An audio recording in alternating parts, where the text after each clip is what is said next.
Hey, what's up YouTube? Welcome back to the channel. Let's see what we're working on today. All right guys, we're gonna do the part 2 of the paint, spray paint wipe on clear for the little 71 Superbeetle. In the last video we were painting each body panel one section at a time. Since then the shop's been crazy busy, so I went ahead and painted the remaining panels off camera. To get it all good and painted in one solid color and give it time to cure. Since then I've started, and what we're going to finish up today is taking a scuff pad, like a Brillo pad or whatever, and scuffing all the paint down, knocking the sheen off of it, which does a couple of things. It ages the paint and it gives it more of a consistent look. What I want this paint job to look like, and the kind of the vision I have for it, is a aged original paint. Obviously it's not, it's out of a spray can, but that's the goal of what I've got for this, to bring this car back to orange like it was originally, but for it to have some character. So let's take a look at some of those specific spots. Okay guys, when I bought this car, most of this car, 98% of it was in primer. The hood was basically solid rust. So what I've done is, put that thick coat of the spray paint on it from Ace Hardware, Alice Shambler's orange tractor paint, and then no primer. I didn't do anything like that, just basically lightly scuffed it and shot it, let that set up for a while, and then I went back with some green Scotch-Brite pads and really scuffed and cut the paint. It's going to show some of those background rust colors. I want the paint to look really thin and worn and aged, and even in some spots I even went in a little aggressive on some high ridges in some areas, to kind of show like the paint had aged and suffered from time. Got one down here on the fender, got one where your elbow would always be, kind of where that paint would wear. There's the original ones that were on the roof. Again, the roof of this car is original paint. It was covered in primer. The rest of the car had been used, abused, and neglected to where it had orange under it, but for most of the rest of the car it made sense to lightly sand the primer that was already there and repaint. You can see a blend here from the original paint down to where I repainted the cooling fins over the hood. It's not a perfect match, not even looking for a perfect match. Obviously this is a kind of a homage to kind of a rat rod or almost a patina paint job. We're not looking for perfect. We're just looking for something that makes it consistently orange and is error correct with the car. Now you can see on this side I'm still in the process of doing that scuffing. You can see where it's dull here versus where it's not. Still got that gloss on the front fender, so I'm going to work on that a little bit more. When we get it totally scuffed, we're going to take air pressure and blow this thing down, and then we will wipe it all down with a good degreaser, and then we'll get into the wipe on clear. All right guys, so went over the whole car one last time with a Scotch-Brite pad, made sure I had all of the glossy spots really dulled down so it gives me that consistent look. Again, I'm not going on anyone's recipe. I'm not even exactly sure what the finished product's going to look like, but this is what I've envisioned for this look. So what I'm going to do now, I've used air pressure. I'm going to blow the entire car off one more time. Open the doors, open the hood, open the front hood trunk section, all the crevices and seams and fender gaps, blow air pressure.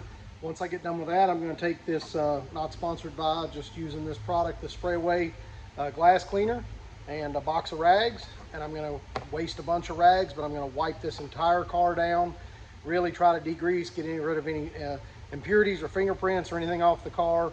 I'll probably use air pressure and repeat the process again, and then we'll take a look at the wipe on clear. So get ready, here we go.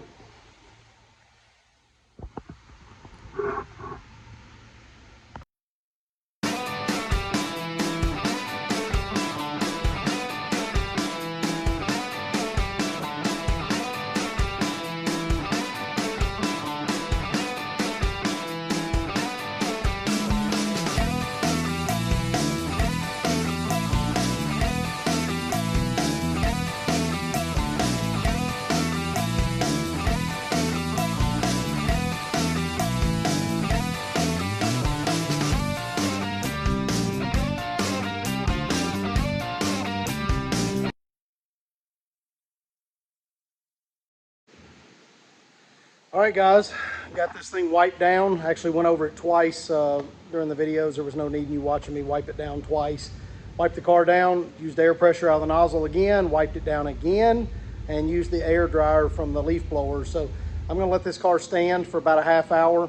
It's nice and warm here in the shop today here in Tennessee. So I'm gonna let it stand, then I'm gonna mix up the product, and then we'll get to it. First of all, let's take a look at that product. All right, guys, here's the, this is basically everything I've used to do this, all of the supplies. It starts out with, you know, some 400 grit sandpaper for the rough spots. I've got that green kind of Brillo pad, scuff pad to knock all the sheen off the paint. This is the paint that we used. It's actually something I get at Ace. It's for, I think it's tractor paint for Alice Chandler Orange. Matched the original orange really well. This is some black that I did along the bottom of the car, kind of accent color where the running board would normally go. Obviously there's the spray away glass cleaner that I used to clean and prep with the box of rags that were good and clean, lint-free rags. I've got the sterile clean container to actually distribute and dip out of. I've got the Vice Grip Garage. Again, no affiliation to any of these products, no sponsorships, just using the products that are available to me. We're going to mix this up as a 8-to-1 ratio in this paint cup I got from O'Reilly. And then it's got a couple of applicator pads that we're going to leave in the plastic until right before we get ready to use them. We're going to blow them out with air pressure really good per the instructions. So I'm going to go ahead and mix this up at a 8-to-1 ratio. Mix it really good, let it stand for just a few moments, and then we're going to get started on the application. So let's get into it. All right, guys, going to take this before picture of it sanded, scuffed, blown dry, wiped clean, blown dry, and wiped clean again. Kind of get an idea so we can get some good before and afters of what this is going to look like. Hoping for a really cool result. Again, not looking for show car quality, just looking for something that looks cool and it's easy to do on a budget. All right, let's dive in.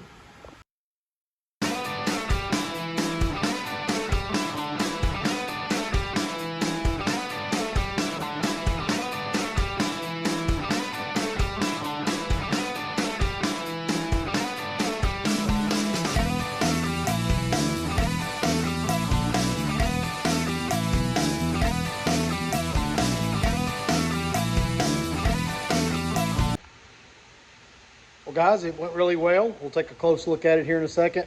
I actually mixed up about 16 ounces of clear coat and 2 ounces of hardener, and I had you know, half a cup left over. So let's take a look at the car and see how it came out. All right, guys, there's the shiny little orange bug. Got everything I wanted out of this paint job. Again, all I wanted was that aged original paint look. Certainly it's got its blemishes, which we're well aware of, but it did give a real consistent sheen to the car. It locked in some of that you know, original primer, thin paint, and patina, and gave me exactly what I was looking for. I've got the engine hood over on the bench. I did it separate from the car. I was afraid it would drip on to the other parts of the car, but the car came out fantastic. Super pleased, really proud of it, and I'm a couple $100 into this paint job. You know, 8 or 10 cans of the spray paint, little prep stuff, towels and window cleaner, and then the Vice Grip Garage stuff that I bought. Again, you know, no affiliation to Derek or Vice Grip Garage, although I wouldn't mind if he saw this or commented on it. I'd be super proud of that. Really pleased with the outcome, guys. This is a way to take an old car and give it that fresh life. This car is going to look amazing out in the sun, or, you know, especially on an evening riding around with the parking lights on, catching some street lights. Considering that this car was in primer, and I'll put one of those pictures up here in the video, but this car was in primer when I bought it a little over a year ago, and I've just kind of, in my spare time, which is kind of a funny term, but in my spare time, just working on it occasionally.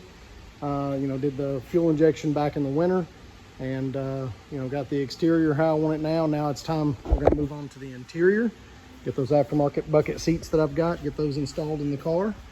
and got the wheels done already. So looking forward to getting the hood on it, getting it finally, you know, all full assembled, and then doing a nice clean hand wash to get the dust off the wheels and, you know, tire shine the tires and really give it that that presentable look. But again, super pleased. Gave the car a very you know, very respectable shine. Again, not going for a show quality. Got exactly what I wanted out of this. It was very easy to apply. There is a little bit of a learning curve with how runny it is, and I'm not so sure, but what I may have mixed it up a little heavy on the hardener. It got tacky pretty quick, so I was having to move really quick, as you could see in the video. But super pleased with this. I've got some left. If after the car is totally dry, if I find some small spots that need touched up, I've still got enough left to make up a little touch-up batch. So really pleased with it, and looking forward to seeing what you guys think of it. Guys, as always, we appreciate you tuning in. This was the second part of this little bug spray paint project with the Wipe On Clear. As usual, joining us every day on Facebook, richtersoffroadperformance.com. We'll see you next time. Thanks.